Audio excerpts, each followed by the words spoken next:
এটা আপনি যদি পেশেন্টদের বোঝাতে চান যে ফার্টিলিটি স্পেশালিস্টের কাছে আসার বেনিফিটটা কি, সেইটা কেমন করে, মানে আপনি কি বেনিফিটস বলতে চাইবেন? না, ওরকম ভাবে আমি বলি না যে ইনফার্টিলিটি হলেই আপনি আইভিএফ সেন্টার বা যারা আইভিএফ করছে বা ফার্টিলিটি সো কল্ড তাদের কাছে যাবেন, কারণ যে কোনো গাইনোকোলজিস্টরা দেখতে পারে। But at the same point we have to balance যে আমি কতদিন এক ট্রিটমেন্ট করছি অ্যান্ড টিক আপ পয়েন্টটা কি। আমার ডাক্তারদেরও উচিত যে আমার লিমিটেশনস জানা, আমি এইটুকু ট্রিটমেন্ট করতে পারি, তারপরে এটা আমার দ্বারা হচ্ছে না, আমি হায়ার সেন্টারে রেফার করে দিলাম।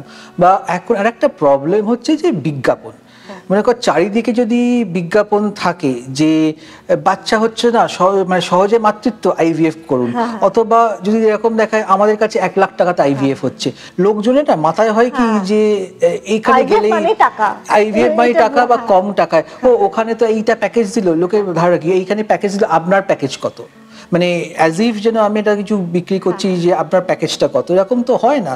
ইউ নো ভেরি ওয়েল, যদি কারোর এগের কাউন্ট কম হয় বা স্পার্ম কাউন্ট কম হয়, একটা কোনো ট্রিটমেন্ট হয় আর কি। তো কেউ জিজ্ঞেস করে না যে সাকসেস রেট কত, সবাই জিজ্ঞেস করে যে মানে প্যাকেজের কি খরচ কত, এটা একটা ইম্পর্টেন্ট হয়ে যায়। হ্যাঁ, বুঝতে পারি। এটা একটা গল্প বলি। আমার কাছে একটা পেশেন্ট এসেছিল, তার মনে কর 2টো সাইকেল আইওয়াই হয়েছে, তুই জানিস পেশেন্টটাকে, তো আমার 3rd সাইকেল আইওয়াই করতে হবে। তখন সে বলছে যে অনেকক্ষণ ভেবে যে স্যার এখন তো পারবো না। কেন না, আমার কাছে 2টো ছাগল ছিল, একটা ছাগল বিক্রি করে ফার্স্ট আইওয়াই, সেকেন্ড ছাগল বিক্রি করে সেকেন্ড আইওয়াই, তো আর তো ছাগল নেই আমার কাছে।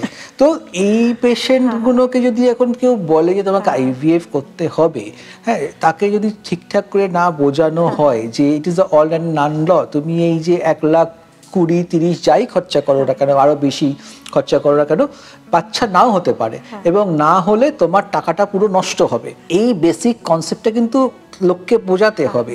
তারপরে আর একটা হয় যে ইএমআই নিয়ে, আর ইএমআই নিয়ে যাই করো না কেন, তুমি ইএমআইটা শোধ করতে হবে। ইউ ক্যান জাস্ট সে আমার বাচ্চারা আমি ইএমআই দেবো না আর। হ্যাঁ, তো এইগুলো লোকের মাথায় বোঝানোর ট্রিটমেন্টটা। তো স্যার আইভিএফ এর সাকসেস রেট অনেকটাই বলে যে গ্যারান্টি কত, আর আমরা মানে যেই পেশেন্টকে বলবো যে হ্যাঁ মানে ইট ইজ নট 100%, তখন ওরা করতে চাইবে না। তো স্যার এই আইভিএফ এর সাকসেস রেটস নিয়ে আপনি এটা আমি অনেক গল্প বলতে গ্যারান্টি কি বলতো, ও বলেছে 80%, ও বলছে 90%, এবং বিজ্ঞাপন তো মনে হচ্ছে যে 110% করে দেবে। এবারে যেটা আমি বলে থাকি পেশেন্টকে যে সাপোজ এখানে পার্সেন্টেজ বা লোক কিছু বোঝে না। হ্যাঁ, এটা বলা হয় আপনি আইভিএফ এর একটা সেন্টারে গেলেন, যেটা বললো যে আমাদের 60% সাকসেস রেট। একটা 25 বছরের মেয়ের সাকসেস রেট একটা 40 বছরের মেয়ের সাকসেস এক নয়। তো ইউ হ্যাভ টু আন্ডারস্ট্যান্ড যে যখন আমি কোনো পেশেন্টকে একটা সাকসেস রেট বোঝাচ্ছি, সেটা তার জন্য কাস্টমাইজ করা। সেই বয়সে, ওই মেয়েটার বয়সে ওর যা এগের কাউন্ট আছে, ওর হাজব্যান্ডের স্পার্ম কোয়ালিটি যা আছে, ওর কোমরবিডিটি যেমন পলিসিস্টিক ওভারি বা এন্ডোমেট্রিওসিস কিছু আছে কিনা, তার জন্য কতটা সাকসেস রেট। এবং এটাও বলা হয় যে আমি যদি 40% বলি, মানে আপনার মতো ব্যাকগ্রাউন্ডে যদি আমি 10 জনের আইভিএফ করি, 4 জন প্রেগনেন্ট হবে। আপনি কিন্তু এই 4 জনের মধ্যে পড়ছে না 6 জনের মধ্যে পড়ছে না আমি জানি না, আমি এটা আপনার প্রবাবিলিটি বললাম। যদি আপনি এই 4 জনের মধ্যে পড়েন, ইট ইজ 100% ফর ইউ, মানে একটা বাচ্চা নিয়ে বাড়ি যাচ্ছেন। আপনি যদি 6 জনের মধ্যে পড়েন, it is 0% for you. So 30, 40, 50 doesn't mean anything to you.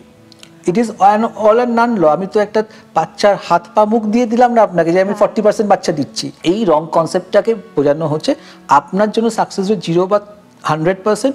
আমরা যেটা বলছি, এই ব্যাকগ্রাউন্ডে যদি 10 জন আমাদের কাছে আসে, তাহলে তাদের মধ্যে কতজন প্রেগনেন্ট হবে, এবং এটাও ওকে বুঝতে হবে কাস্টমাইজ যে ওয়াইফের বয়স 25 বছর, মানে সে কিন্তু এটা 40 কম্পেয়ার করতে পারেন না। তার ওই কোমরবিডিটি থাকলে তার সাকসেস রেট কম। ওই সেন্টার বলেছে 80%, মানে এই নয় যে ওই সেন্টারে যেই যাচ্ছে সে 80% সাকসেস রেট নিয়ে ফিরে আসছে। এইগুলো কিন্তু বোঝানো উচিত আমার মনে হয়, এবং পেশেন্টদেরও বোঝা উচিত বা প্রশ্ন করা উচিত। স্যার এটা আপনি খুবই যেটা ইম্পর্টেন্ট পয়েন্ট করেছেন যে বয়স, মহিলার বয়সের উপরে একটা আইভিএফ এর সাকসেসের ইফেক্ট আছে। তার মানে অনেকরাই ভাবে যে আমি আইভিএফটা পরে করাবো, এখন আমি নিজেদের মধ্যে ট্রাই করিনি, এখন তো সময় আছে। কিন্তু আমার মনে হয় যে পেশেন্টসের এটাও বোঝা উচিত যে বয়স বাড়লে আমাদের ট্রিটমেন্টেরও সাকসেস রেট কমে যাবে। একদম, যদি দরকার হয় তাহলে আইভিএফ আগেই করে নেওয়া উচিত। একদম। আরেকটা হয় যেটা বুঝতে হবে যে বয়স বাড়লে অনেক সময় ডোনার এগ বা এইসবগুলো দেখি, অনেকে বলে 40 বছর 45 বছরের বাচ্চা হচ্ছে, কেউ তো জানে না যে ডোনার এগ দিয়ে ইউজ করা হচ্ছে কি করা হচ্ছে না। একটু কাম অ্যাক্রস দ্যাট যে এরকম একটা ব্যাপার। মানে পেশেন্টস যদি আমরা খুলে সবকিছু বুঝিয়ে দিই, আর যেই ল্যাঙ্গুয়েজে ওরা বুঝবে তাহলে মনে হয় ওদের মিসকনসেপশনস হ্যাঁ আরেকটা দেখ, তুই প্রেগনেন্সি রেট বলছিস, তুই কিন্তু টেক হোম বেবি রেট বলছিস না। এবার আমাকে বোঝাতে হবে আইভিএফ হোক বা যেভাবেই হোক 10 to 15% চান্স অফ মিসক্যারেজ। হ্যাঁ, ইমপ্লান্টেশন হলো না বা টেস্ট পজিটিভ হয়ে নেগেটিভ হয়ে গেল, হার্টবিট এলো না, তো টেক হোম বেবি রেট কি? মানে আমি প্রেগনেন্ট করে দিলাম মানেই যে আমার 40% প্রেগনেন্সিতে যা নয়, ওর তো যদি হয়েও যদি মানে প্রেগনেন্সি এলো তারপরে মিসক্যারেজ হয়ে গেল, 0% ফর হার। এটা ওকে বুঝতে হবে যে আমার বাচ্চাটা কত percent take home baby rate. এটা কিন্তু খুব কম সেন্টার এক্সপ্লেন করে যে টেক হোম বেবি রেট কি। এইগুলোকে বোঝানো আমার মনে হয় লোককে শিক্ষিত করা উচিত। এই ফার্টিলিটি রেট বললি না, এই স্মল পয়েন্টস গুলো, যেমন আমরা মিউচুয়াল ফান্ড কিনি যেগুলো ছোট ছোট করে লেখা থাকে আমরা পড়ি না, হ্যাঁ সেম থিং।